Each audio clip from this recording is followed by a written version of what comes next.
Hello students, अगर आपने अभी तक मेरे चैनल को सब्सक्राइब नहीं किया तो सब्सक्राइब कर लें और लेटेस्ट अपडेट के लिए बेल का बटन प्रेस कर दें ताकि मैं जो भी कोर्स कोड के पेपर्स एंड टर्म असेसमेंट के सॉल्व पेपर जो है वो प्रेजेंट करूं तो आपको सबसे पहले आपके मोबाइल पर नोटिफिकेशन मिल जाए। Thank you. अस्सलाम वालेकुम स्टूडेंट्स, आज मैं आपको general methods of teaching course code 8601 BEd 1.5 year के एंड टर्म असेसमेंट के बारे में गाइडलाइन दूंगी। जैसा कि आपको पता है कि एंड टर्म असेसमेंट में बहुत ही ट्रिकी क्वेश्चंस आए हैं जो कि छोटी छोटी टर्म्स के डिफरेंस के साथ जो है आप उनका आंसर जो है वो चेंज हो जाता है। तो मेरा आपको ये मुखलिसाना मशवरा है कि अगर आपने एंड टर्म असेसमेंट के पेपर अटैम्प्ट कर भी लिए हैं तो भी आप एक बार ये वीडियो मुख्तसर सी वीडियो है ज़रूर पूरी देख लें ताकि आपको आइडिया हो जाए कि आपने सही पैटर्न पर पेपर जो है वो अटैम्प्ट किया है या आपसे कोई मिस्टेक हुई है। चलें हम फर्स्ट क्वेश्चन से स्टार्ट करते हैं।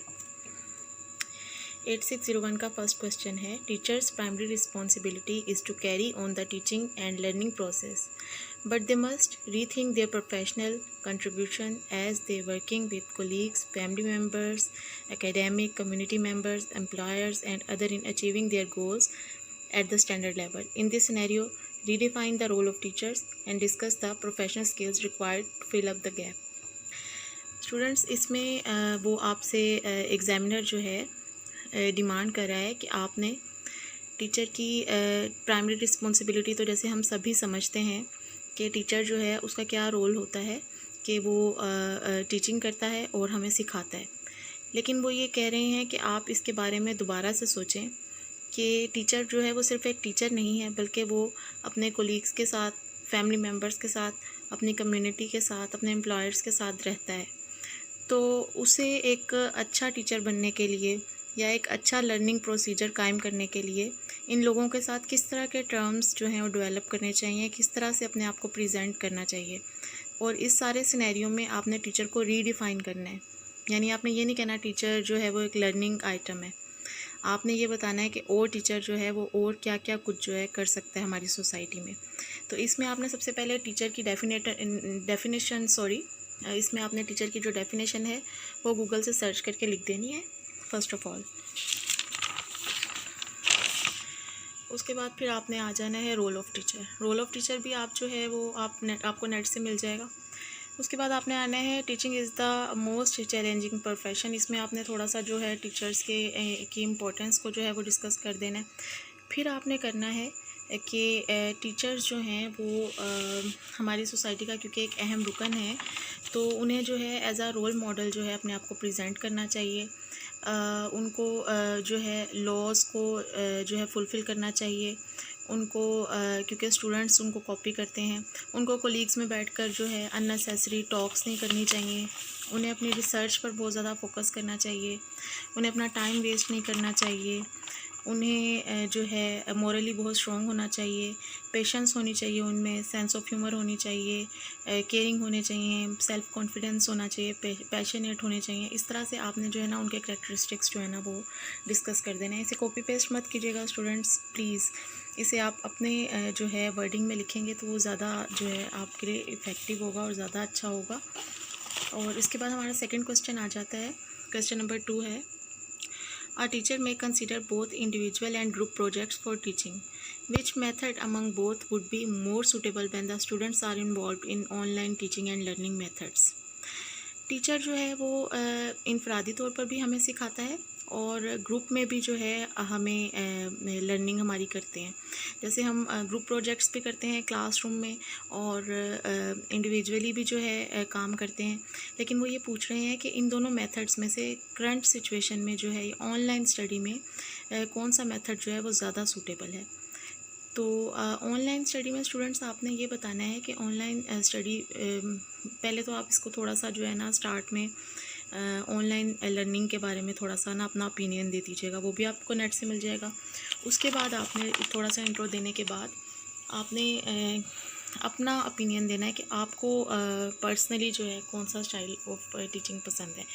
उसके बाद फिर आपने क्या करना है वो भी आप अपनी वर्डिंग में लिखेंगे कि आपको ग्रुप में आप इंटरेस्टेड हैं, ग्रुप स्टडी में या इंडिविजुअल लर्निंग में आप इंटरेस्टेड हैं। उसके बाद आपने ये बताना है, कुछ स्टूडेंट्स ने इसमें ये गलती की है, कुछ बच्चों ने ये लिख दिया है कि ग्रुप प्रोजेक्ट्स जो हैं वो बहुत ज़्यादा इफ़ेक्टिव होते हैं। No doubt group projects effective होते हैं, और कुछ ने ये लिखा है कि इंडिविजुअल ज़्यादा इफ़ेक्टिव होते हैं। ऑनलाइन लर्निंग में मोस्टली ग्रुप प्रोजेक्ट्स जो है ना वही ज़्यादा इफ़ेक्टिव होते हैं। अगर आपके पास टेक्नोलॉजी या आपके पास टेक्निक्स जो है ना वो अच्छी ना हो, सॉफ्टवेयर्स अच्छे ना हो, लेकिन अगर आप इसे बहुत अच्छा वेल इक्विप्ड अगर आप सिनेरियो बनाते हैं और अच्छे तरीके से इसे मैनेज करते हैं, तो आप ग्रुप प्रोजेक्ट्स भी कर सकते हैं और इंडिविजुअल प्रोजेक्ट्स भी कर सकते हैं। तो आप इसमें दोनों को ही मेंशन करेंगे। आप कहेंगे कि ग्रुप प्रोजेक्ट्स भी हो सकते हैं और इंडिविजुअल प्रोजेक्ट्स भी हो सकते हैं। दोनों को ही अगर अच्छे तरीके से मैनेज किया जाए तो दोनों ही अच्छे तरीके से हो सकते हैं। लेकिन अगर थोड़ी बहुत कमी पेशी है और आप वेल इक्विप्ड नहीं हैं, तो फिर आप जो है ग्रुप प्रोजेक्ट्स पर फोकस करेंगे। इसका आंसर आपने इस तरीके से देना है। इसके बाद स्टूडेंट्स आप आ जाएं, इसमें आपने थोड़े से ना एडवांटेजेस बता देने हैं ग्रुप प्रोजेक्ट के, थोड़े से एडवांटेजेस आपने बता देने हैं इंडिविजुअल स्टडी के ना। उसके बाद क्वेश्चन नंबर 3 पे आ जाएं। How would be the discussion be carried out in teaching to the students through web. इसमें यह है कि आप डिस्कशन किस तरीके से जो है कर सकते हैं वेब के थ्रू, मतलब ऑनलाइन स्टडी में आप डिस्कशन किस तरीके से कर सकते हैं। दूसरा पार्ट है, how is the interactiveness in cooperative learning session maintained by the teacher. First वाले का आंसर जो है वो इस तरह होगा कि डिस्कशन आपने इसी तरह लिखना है, इन जो क्वेश्चन में वर्डिंग हो ना वही आपने आंसर में देनी है। चाहे आप नेट से कुछ भी उठाएं, लेकिन आपने आंसर में हेडिंग वही देनी है जो क्वेश्चन में होगी, ताकि जो चेकर हो उसे ये इम्प्रेशन मिले कि आपने क्वेश्चन को फॉलो किया है। तो आपने लिखना है डिस्कशन कैरिड आउट इन या carried out in teaching to the students through web. ये बहुत लंबा हो जाएगा, आप कहें discussion through web, discussion carried out through web या डिस्कशन थ्रू वेब। उसके बाद आपने जो है ऐसे स्टेप्स बना लेने हैं कि हम किस तरीके से जो है वेब डिस्कशन कर सकते हैं। ये आपको नेट पर जगह जगह मिल जाएगा स्टूडेंट्स, कि आप किस तरीके से जो है ऑनलाइन स्टडी में डिस्कशन को मेंटेन कर सकते हैं, किन टूल्स को इस्तेमाल करके कर सकते हैं और किन स्टेप्स की बेस पर कर सकते हैं। आपने टूल्स भी मेंशन करने हैं और स्टेप्स भी मेंशन करने हैं। इसमें कुछ टूल्स भी यूज़ होते हैं और स्टेप्स भी हैं जो जगह जगह नेट पर पड़े हुए हैं। आपने दोनों चीज़ें लिखनी है स्टूडेंट्स, किसी एक चीज़ को भी मिस नहीं करना है। उसके बाद आपका बी है, बी को हम दोबारा देख लेते हैं, मेरे जहन से निकल गया क्या क्वेश्चन है। How is the interactiveness in cooperative learning session maintained by the teacher. ठीक है, आपने कोऑपरेटिव लर्निंग जो सेशन होता है उसमें इंटरेक्टिवनेस किस तरह से डेवलप करनी है टीचर ने। ठीक है, इसका आंसर आपको मैं बताती हूँ। सबसे पहले आपने कोऑपरेटिव लर्निंग बता देना है क्या है। उसके बाद आपने कोऑपरेटिव लर्निंग टेक्निक्स के बारे में बता देना है। उसके बाद स्टूडेंट्स आपने टेक्निक्स को थोड़ा सा बताने के बाद इसमें थिंक पेयर शेयर है, जिक्सा है, जिक्सा 2 है, इस तरह ये सारे, रिवर्स जिक्सा है, रेसिप्रोकल टीचिंग्स हैं, ये सारी आपने क्लियर कर देनी है। ठीक है, ये स्टूडेंट टीम्स अचीवमेंट डिवीज़न भी इसमें ये इसको भी कवर करता है। उसके बाद क्वेश्चन नंबर 4 है, give an account on students evaluation in the current situation and suggest some ways to promote the students on merit. इसमें स्टूडेंट्स आपने ये बताना है कि आपने स्टूडेंट्स की एवेल्यूएशन जो है करंट सिचुएशन में किस तरह करनी है। करंट सिचुएशन का क्या मतलब है, कोविड-19 की वजह से जो एजुकेशन हमारी स्ट्रक हुई है, ऑनलाइन स्टडी हो रही है, तो ऑनलाइन स्टडी में हम स्टूडेंट्स को किस तरह से एवेल्यूएट कर सकते हैं। जब आप फेस टू फेस स्टडी करते हैं तो आप टेस्ट आइटम्स डिफरेंट यूज़ करके आप बच्चे को एवेल्यूएट कर लेते हैं, लेकिन इस कोविड-19 में ऑनलाइन स्टडी में हमारे सामने नहीं होता बच्चा, तो हम उसको किस तरीके से फेयरली एवेल्यूएट कर सकते हैं। क्योंकि इसमें बहुत सारे इसमें आपने बता देना कि बहुत सारे इश्यूज़ आ रहे हैं कि इसमें जो बच्चे जो हैं वो फेयरली एवेल्यूएट नहीं किए जा रहे, और पाकिस्तान में बहुत सारी क्लासेस को जो है वो वैसे ही प्रमोट कर दिया गया, without any exam, without any testing, without any evaluation. तो आपने ये बताना है कि ये इसकी बहुत अच्छी स्ट्रेटजी बनाई जा सकती है और इसमें बहुत सारी सजेशंस दी जा सकती हैं कि किस तरह हम स्टूडेंट को मेरिट पर प्रमोट कर सकते हैं।